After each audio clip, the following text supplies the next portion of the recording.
મને એક જણે પૂછ્યું હતું નાગપુરમાં, અમને પ્રશ્ન ઘણા પૂછ્યા, આમ ઉતરીએ સ્ટેજ ઉપર એટલે ઘણા અમને પ્રશ્નો પૂછ્યા, આમને નામ ગાયું હતું સારું હતું ને આમને નામ બોલ્યા હતું સારું હતું, પણ એ તો અહીં માસડે સડો જ ખબર પડે. આ ધારી એટલું હેલું નથી સાહેબ, કાનની બુટીઓ લાલ થઈ જાય છે, બોલવું બહુ અઘરું છે. ગામમાં સરપંચને કીધું કે આ શિક્ષકની બદલી થઈ ગઈ, એનો વિદાય સમારંભ છે તો 2 શબ્દ બોલો એના માટે.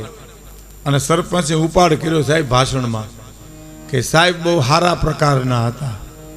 પ્રકાર કહેવાય ને સાહેબને. હું ઉપાડ કર્યો સ્વામીજીને કે સાહેબ બહુ સારા પ્રકારના હતા, વિદ્યાર્થી ભણવા જતા કે ન જતા તો હાજરી પૂરી દેતા હતા. મને એક જણે કીધું હતું, હસવા ખાતે તમને કહું, એક જણે મને સ્વામીજી એમ કીધું હતું તમે કલાકારો બોલો બહુ સારું, પણ એવું જીવો નહીં. મેં કીધું બધું અમારે કરવું, બોલીએ અમે જીવો તમે, એવું નથી. હકીકતમાં બોલે એને જીવવું જ પડે. હા, એક નાનકડી વાત કરી દઉં. ભગવાન બુદ્ધની પાસે એક બાઈ આવે છે, આંગળી એક છોકરું છે, અને ભગવાન બુદ્ધને એ બાઈ એમ કે છે કે તથાગત મારો દીકરો ગોળ બહુ ખાય છે અને ગોળ ન ખાય એવી કંઈક સલાહ આપે. તો ભગવાન બુદ્ધે શું કીધું, આવતીકાલે આવજો બેન. કાંઈ વાંધો નહીં. એટલે બીજે દિવસે બેન છોકરાને તેડીને ભગવાન બુદ્ધ પાસે જઈને કીધું કે અમે આવી ગયા, મારો દીકરો ગોળ બહુ ખાય છે, તો તમે એને કંઈક કહો. ભગવાન બુદ્ધે શું કીધું, બેટા ગોળ ન ખાતો. તો ઓલી બાઈએ એમ કીધું ગઈકાલે કહી દીધું હતો, અટણે ધોકો ખવડાવ્યો આજે એના કરતા. તો કે ગઈકાલે હું ખાતો હતો, પેલા મારે મૂકવો પડે પછી હું કહી શકું. એમાં સંતો જીવી અને પછી બોલે છે એટલે એની અસર થાય છે સાહેબ. નીકળી અસર વાતું એને કહેની મિશ્રી ખાંડ હે સાહેબ. બોલવું તો ખાંડ જેવું ગળ્યું છે, વાતું કરવી એ તો બહુ સરળ છે, પણ રહેણી તાતા લો સાહેબ. 5-7 વર્ષની ઉંમરે જે ગામમાંથી નીકળી જાય અને સ્વામિનારાયણ સંપ્રદાયની મારી પાસે દીક્ષા લે અને વર્ષો પછી ગામમાં આવી અને આવો ઉત્સવ ઉજવે, એ તો જીવા હોય તો જ કરી શકે. નીકળી વાતું ન થાય, નીકળી વાતું ન થાય સાહેબ. કાંઈ જીવવું પડે. એટલે હું તમને આનંદ પણ કરા, હાસ્ય પણ રજૂ કરીશ. હાસ્ય જીવનમાંથી નીકળે છે, પણ હાસ્ય છે ને એક તમને કહી દઉં, એ ડાયવર્ઝન છે, એને હાઈવે ન કરી નાખાય. તમે શાક બનાવો તો ચટણી હળદર મીઠું નાખવા જોઈએ, નકર શાક થાય નહીં. પણ એ મસાલાની મર્યાદા છે. અડધા કિલા રીંગણાના શાકમાં કિલો મીઠું ન નખાય, તો મીઠાનું શાક કર્યું મેં લીધું રીંગણા નાખે એમ લાગે.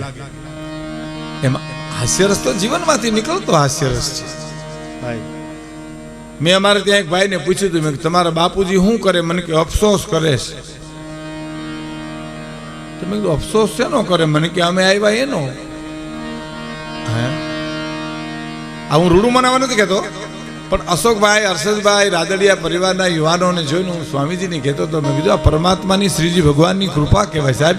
સંસ્કારની સાથે સંપત્તિ મળે, એ સંપત્તિ ક્યાં? સાંભળી લેજો, સંસ્કાર ને સંપત્તિની બેયની જીવનમાં જરૂર છે, પણ ફેર એટલો છે કે સંસ્કાર હોય ને આવેલા મોડી સંપત્તિ આવે, પણ સંપત્તિ હોય ને સંસ્કાર આવે એવું નથી. કાંઈ નો આવ્યા. લંકામાં ઠેઠું હતું, નો આવ્યા. લ્યો, સોનાની લંકા હતી પણ સંસ્કાર ક્યાં હતા? એક વાત. હવે બીજી વાત, સંપત્તિ કોકને છેતરી લઈ શકાય, સંસ્કાર કોઈને છેતરી ન લઈ શકાય સાહેબ. એ તો જીવવું પડે અને જીવવું પડે. અને ત્રીજી અને છેલ્લી વાત મનુભાઈ, ત્રીજી અને છેલ્લી વાત, તમામ મેળવેલી સંપત્તિ મૂકીને હોયું જવું પડે. સંસ્કાર તો ભાતા તરીકે કાયમ આવે છે. આ જીવ જ્યાં જાય છે ત્યાં આ દેશ સંસ્કારનો દેશ છે.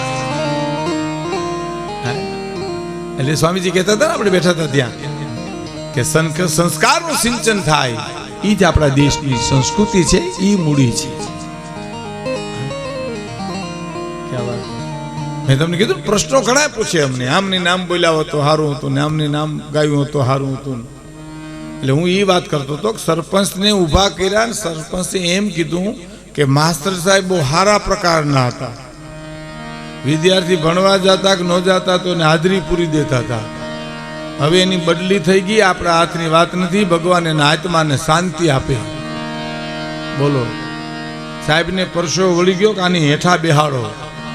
બોલવું બહુ અઘરું છે સાહેબ, હેલું નથી, સલાહ હેલી છે.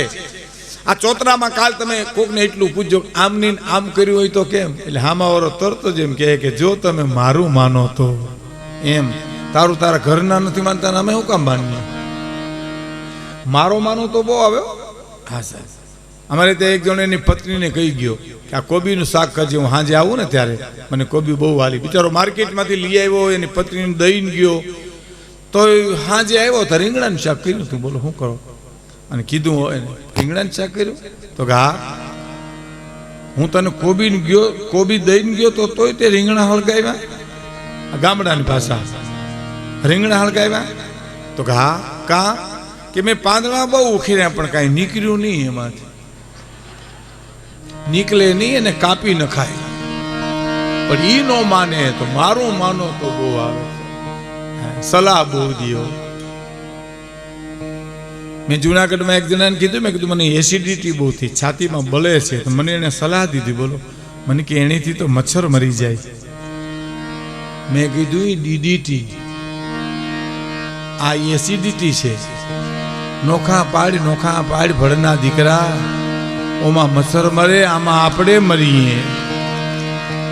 હા, આમ કે મજા આવે તો ખખડતા રહીજો, એટલે અમને ખબર પડે કે દૂધ દોણામ ગયું, હેઠું ગયું. આમ કહો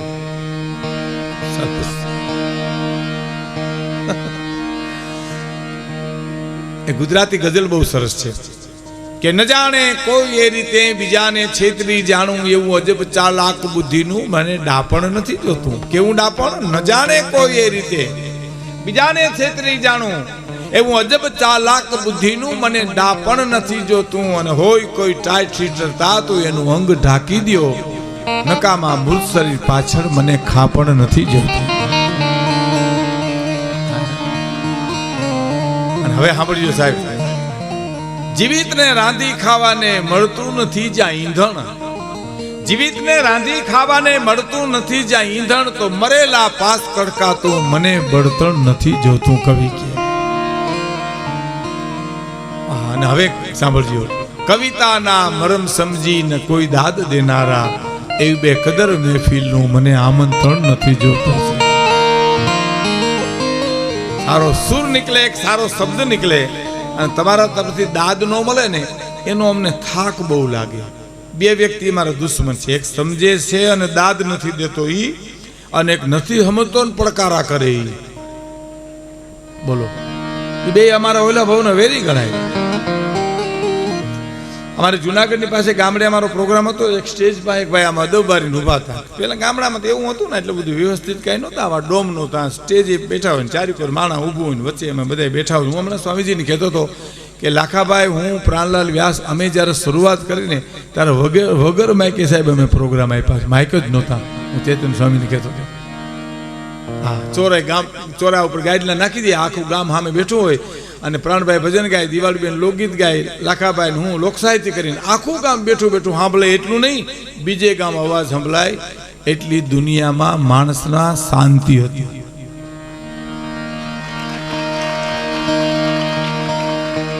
અને અટાણે એટલી અશાંતિ છે કે માથે ભૂંગળું હોય તો કે વધારો.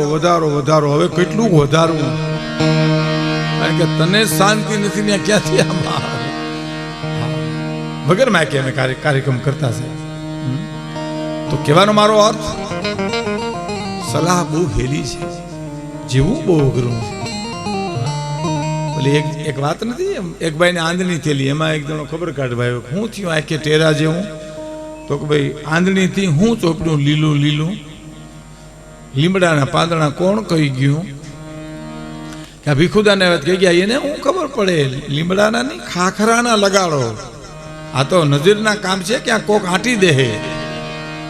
બીજેથી બીજા ખાખરાના પાંદડા લગાડી, વળી કોક આવ્યું, હું થયું આંખે ભાઈ ટેરા જેવું, આંધળીથી હું ચોપડ્યું લીલું ખાખરાના પાંદડા કોણ કહી ગયું કે ભાઈ આ એની યારે વગાડવાવાળા હતા, એમાં કોણે કીધું તો યાદ નથી, પણ એ ભાઈ કીધું કે ખાખરાના પાંદડા લગાડતો, કે નહીં પાંદડા નહીં, એના મૂળિયા, ખાખરાના મૂળિયા લગાડો. ત્રીજી વરી ખાખરાના મૂળિયા લગાડ્યા. એ બિચારો આમ દુનિયા કહેવા માંડી, સલાહ દેવા માંડ્યો ને એમ દવા બદલાવ્યો કરો તો આંખ વહી ગઈ ને આંધળી રહી. બોલો, મુદો વયો ગયો. હે મુદો વયો ગયો. કાનજીપુટા બારોટો સિતાર ઉપર વાર્તા કરતા સ્વામીજી ચલાળું આપણું. હા, અદભુત. હમણાં બારોટ સાહેબ આવ્યા હતા કુંભણથી, સાહેબ લખદરી સાહેબ, જેઠસુર દેવનું ગામ હોત ભગત બાપુના જ્યાં મેહણા. હા, અને કાનજીભાઈ તો રાવની ભાષામાં વાર્તા કરતા. એ તો આપણા વિસ્તારનો તો જાણીતા કાનજીપુટા બારોટની વાર્તા. એટલે સાહેબ જીથરો બાપો, હકો બાપો, કસ્તુરી મૃગ, અને કસ્તુરી મૃગની વાર્તા માંડે ચિત્રો હામાં દેખાય. સાહેબ સામે રાજપૂતાણી બેઠી હોય દેખાય, કસ્તુરી મૃગ બેઠો હોય દેખાય. અટાણે તો સાહેબ સારું છે, વિજ્ઞાન યુગ છે. તમે ડિસ્કવરી ચેનલ ખોલો એટલે તમને હાવજ દેખાય, દુનિયાના બધા જનાવર દેખાય. પણ જે તે વખતે તો હારા માણાના ફળિયામાં ચારણો અને બારોટોને આખી ગેર ઊભી કરવામાં આવતી. સાહેબ ઊભી કરવી પડે. ઘે કરતો હાવજ આવે તા તો તમને એમ લાગે આવે જ, હામો આવે જ છે એવું લાગે તમને. સાહેબ એવું પરકાયા પ્રવેશ કરવા પડે. કાનજીભાઈ ની અદ્ભુત વાર્તા. હે કાનજીભાઈ દુહોનો ઉપાડ કેવો કરતા, સિતાર કેવો વગાડતા. સિતાર વગાડતા.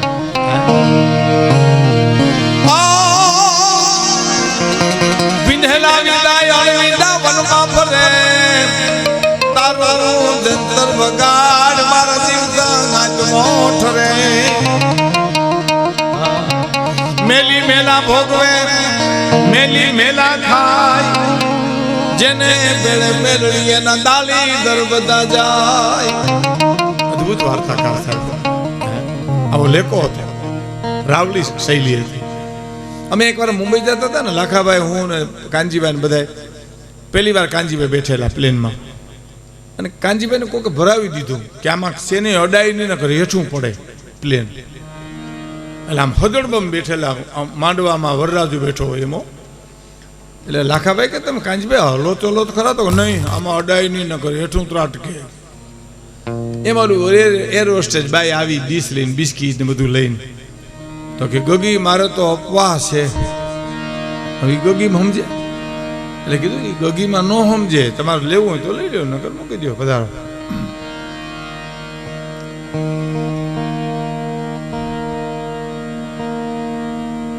અને પછી સાહેબ અમે મુંબઈ ગયા, અને મુંબઈના ભાઈદાસ હોલમાં એને અડધી કલાક તો આ પ્લેનની જ વાર્તા કરી. સાહેબ હે કેવો ઉપાડ કર્યો.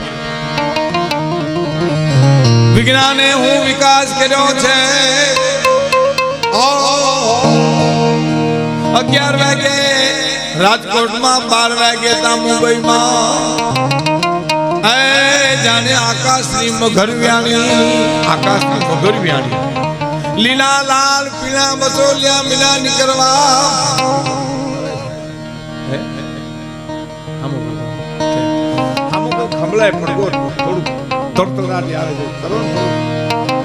કહેવાનો મારો અર્થ સલાહ દેવી હેલી છે, અઘરું છે જીવવું. સાહેબ મૂળ વાત ઉપર આવું છું.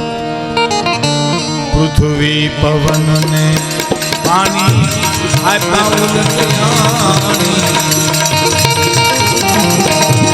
પૃથ્વી પવન ને પાણી આતા ઉલટિયાણી.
हाय मामा नो घटे ए बतू घटत घट जा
हरी हट मारे